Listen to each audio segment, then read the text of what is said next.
तमाम टेस्टी হয়েছে। Hello guys, welcome to my YouTube channel Dipankar Pandit. तो জাস্ট জিম করে আসলাম। জিম করার পরে আজকে মটন বানাবো, কারণ নিচেরটা নিজেই করি আমি। আর জিম করে নিজেরটা নিজে যদি রান্না করতে না পারো তবে কোনো লাভ নেই। হাফ কিলো মটন নিয়ে আসছি আমি, বসাই দিলাম। এখানে তোমার কিচ্ছু নেই, কোনো মশলা আমি দেই না, তেলও দেই না। এখানে পেঁয়াজ দিলাম, দুটা পেঁয়াজ দিলাম, আর দুটা রসুন দিলাম, দুটা আলু দিলাম, লঙ্কা 5টা দিলাম,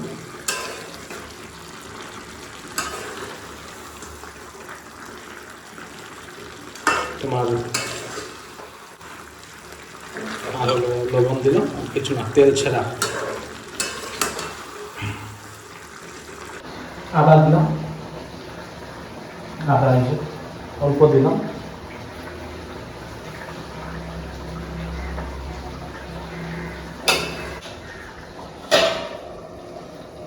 এখন মাংসটাকে সুন্দরভাবে ইসে করবো, ওটাকে বয়েল করবো, মানে মজাবো। ওটাকে মজানোর পরে এখন মানে গরম জলটা রেডি করে রাখি। যখন পুরো ইসে করা হবে, পেঁয়াজ টেজ গলে যাবে, আদা রসুন সব গলে যাবে, তখন আমি এটাকে গরম জলটা পুরো বয়েল করে আমি দিয়ে দেব।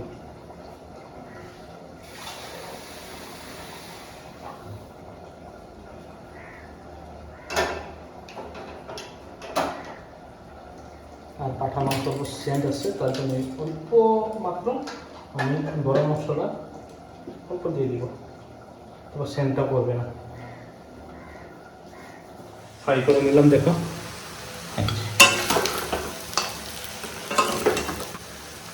জলটা দিয়ে দিব, যেটা ফোটানো জলটা। এই যে কালার দেখছো, তামাম কালার।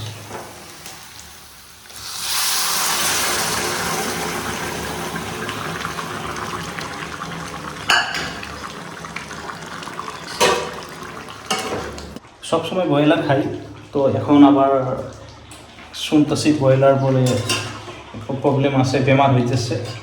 তো এই সিজনে বেমারটা হয় ব্রয়লারে, তার জন্যেই মটন নিয়ে আসলাম। আর একটা কথা হলো, সবচেয়ে বড় কথা হলো, দেখো প্রবলেমটা হলো কেন, আমি জিম বন্ধ করে দিচ্ছিলাম। কারণ আমার একটা প্রবলেম হয়েছিল, হাতের আঙুলটা ফ্র্যাকচার হয়েছিল। ফ্র্যাকচার জন্য আমি বন্ধ করে দিচ্ছিলাম এক্সারসাইজ করা। এটা ফ্র্যাকচার হয়েছিল পুরোপুরি। আজকে 4 মাস পরে আবার স্টার্ট করলাম, এখন থেকে আবার ভালো করে করবো। ফাইনালি আমার মটন হয়ে গেল, তো এখন টেস্ট করা যায়।